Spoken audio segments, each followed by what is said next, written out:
Bonjour à tous et bienvenue sur la chaîne Les Expériences de Patrick.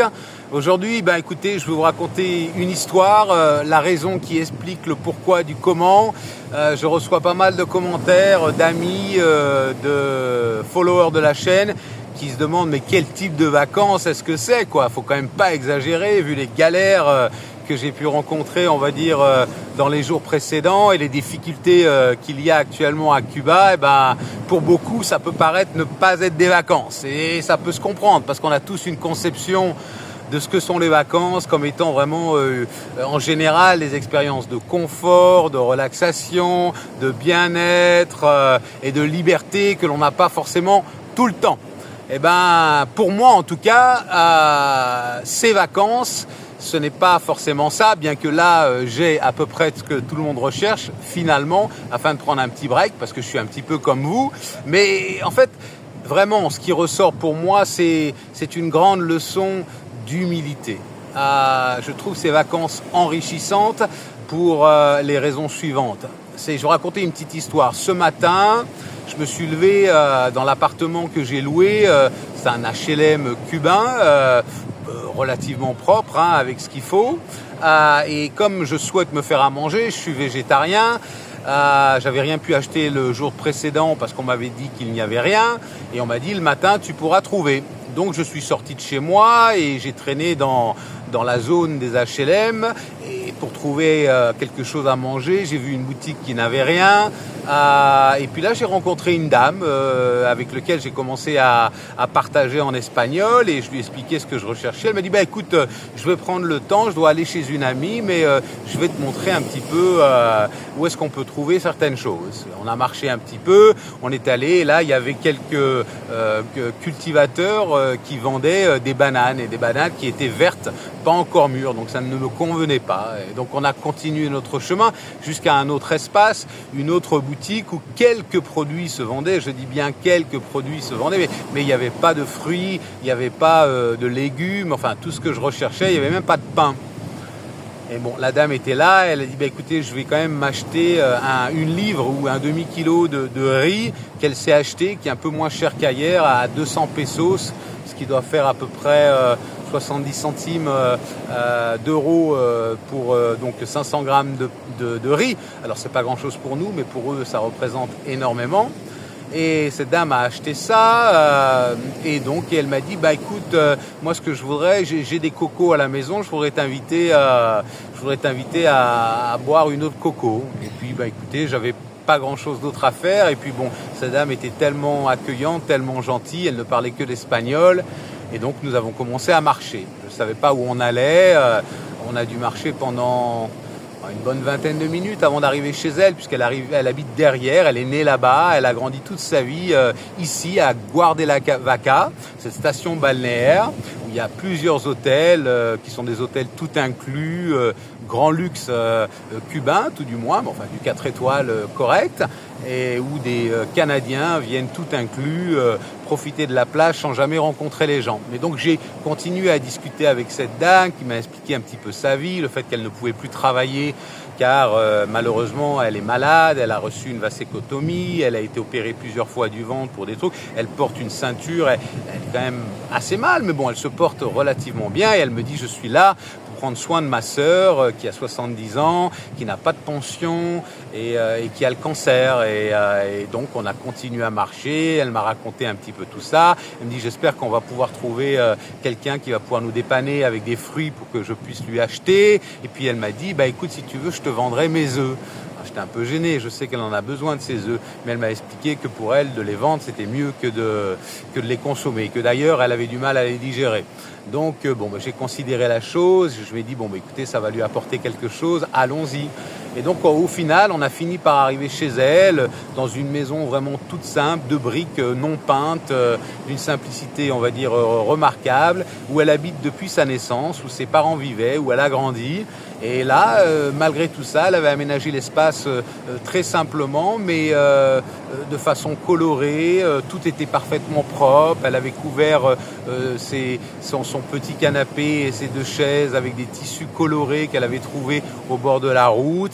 On a continué à discuter, elle était très contente, très croyante, elle remerciait Dieu tous les jours de lui donner déjà ce qu'elle avait, et elle m'a expliqué que son fils, dont elle était très très fière, vivait juste à côté de chez elle et avait son petit garage puisqu'il était mécanicien. Elle était vraiment fière des compétences de son fils, qui malheureusement ne trouve pas de travail car actuellement les voitures ne sont pas cassées et donc il a du mal à générer des sous.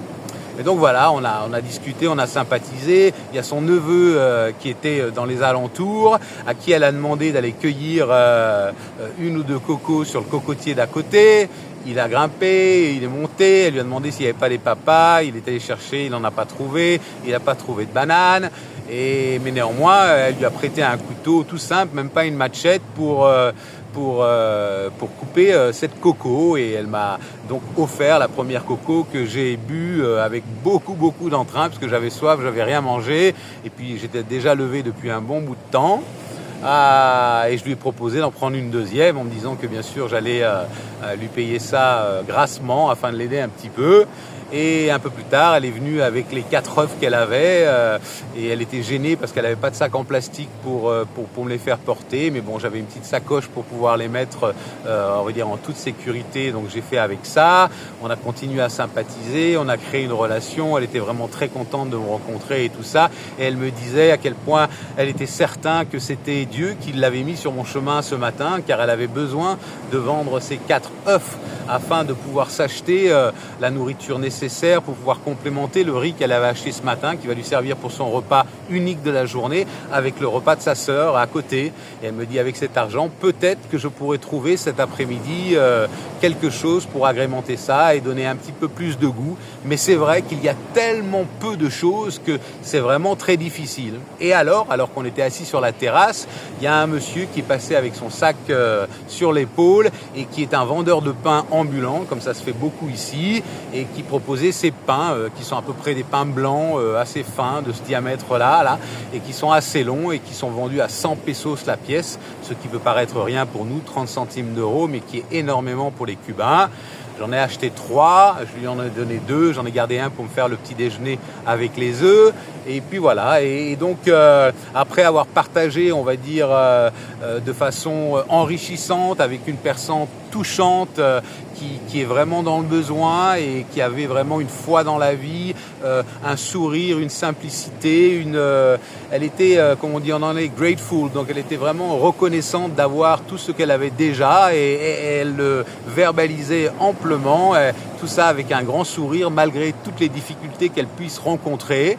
Et donc j'ai passé plus d'1 heure, 1 heure et demie dans cette petite maison d'une grande simplicité au milieu du village populaire de Guardelavaca, où les gens d'ici vivent, ceux qui sont nés, ceux qui ont grandi dans ce coin, qui n'était rien jusqu'en 1990, quasiment rien, un village perdu sans rien du tout, sans hôtel. C'est depuis cette époque que la destination a grandi. Et donc, en réfléchissant à tout ça, je me suis dit la chance que j'avais de pouvoir rencontrer une telle personne, de pouvoir partager de cette façon avec elle, de pouvoir l'aider, de participer un peu à sa vie. Et au final, je lui ai donné 1500 pesos, ce qui fait à peu près un peu moins de 5 euros, mais qui est une somme colossale. C'est la somme d'une pension d'une personne retraitée mensuelle. Donc pour eux, ça représente beaucoup. Pour moi, ça représente pas grand-chose.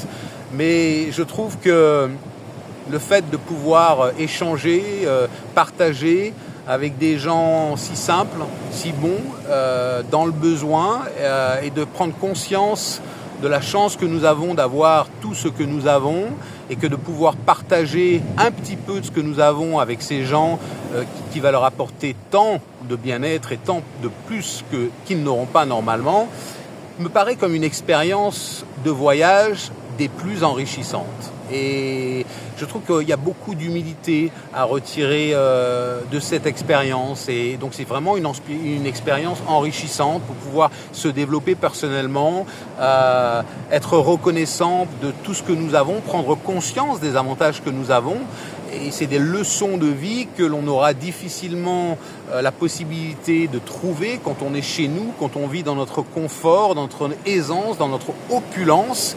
Je pense qu'il est important de pouvoir réaliser que beaucoup de gens vivent avec si peu. Et avant de venir ici, j'ai travaillé tout l'été à Megève, qui est sans doute l'une des plus chères destinations de France, avec des gens qui sont dans l'extra-opulence et où les gens ont absolument tout le temps et plus encore. Et là maintenant, de faire un contraste complet en allant sur une destination où les gens, où les locaux n'ont absolument rien, c'est une expérience de vie qui me permet un peu de comprendre les deux extrêmes, autant du confort que de l'inconfort, et de voir un petit peu la différence au niveau humain surtout, et des échanges avec les autres. On peut vous dire qu'à Megève, les échanges, c'est plutôt difficile, que vous soyez riche ou pas, si on vous connaît pas, si vous n'êtes pas ceci, cela, vous entrez pas n'importe où chez les Savoyards. Les Savoyards sont pas forcément des gens toujours très ouverts aux étrangers, tandis qu'ici, les Cubains, ils sont vraiment ouverts aux Cubains et à tout être humain, et pour partager sincèrement, honnêtement sur les choses de la vie. Et donc ces échanges valorisants, authentiques, réels, me permettent à moi de mieux comprendre certaines choses, m'apportent de l'humilité, de la compassion et beaucoup de bien-être. Donc voilà ce que je retire de ces expériences cubaines pour l'instant, et c'est comme ça que je trouve que le voyage, en tout cas pour moi, est encore plus enrichissant. Ça ne veut pas dire que je ne vais pas apprécier parfois de me faire plaisir dans un luxe peut-être extrême. C'est ce que j'ai pu faire dans les années passées à tout va. Je vivais dans les 5 étoiles quasiment tous les week-ends et pour toutes les vacances. Donc j'ai connu tout ça, mais aujourd'hui, écoutez, je connais l'autre facette, et je pense que la capacité de s'adapter des plus riches aux plus pauvres est une leçon de vie, parce qu'on ne sait jamais ce qui peut nous arriver, et on peut être dans l'opulence, mais savoir comprendre ce que c'est que de n'avoir que très peu, et de savoir vivre avec ceux qui ont très peu, et de se contenter de très peu, quelque part, est une force intérieure que très peu de gens ont. Et donc c'est ce que j'apprends encore plus ici à Cuba, cette leçon de vie. Donc voilà le message principal à retirer de cette expérience cubaine, qui a été jusqu'à présent, de ce côté-là en tout cas, des plus enrichissantes, même si là j'en profite un petit peu gravement, mais j'essaie toujours de vivre simplement, en faisant la cuisine moi-même et en vivant chichement, en prenant des transports très simples pour rencontrer les Cubains, pour comprendre leur vie et pour mieux cerner ce qu'est l'essence même d'une culture, d'un peuple, et s'enrichir de tout ça, car c'est la rencontre et l'enrichissement et la compréhension de toutes ces choses, de toutes ces cultures, de toutes ces traditions, de toutes ces façons de vivre, qui fait qu'on comprend mieux le monde et qu'on est plus tolérant et qu'on accepte avec beaucoup plus d'humilité tout ce qu'il peut nous arriver. Donc voilà la grande leçon à retenir. Peut-être que vous en retirez quelque chose, je ne sais pas. Si c'est le cas, s'il vous plaît, partagez avec vos amis. N'hésitez pas à mettre un petit like sur la vidéo, à souscrire à la vidéo bien sûr, et à revenir la prochaine fois pour une autre vidéo pour les expériences de Patrick et ce que j'en retire, de ce que peut-être vous pourrez en retirer.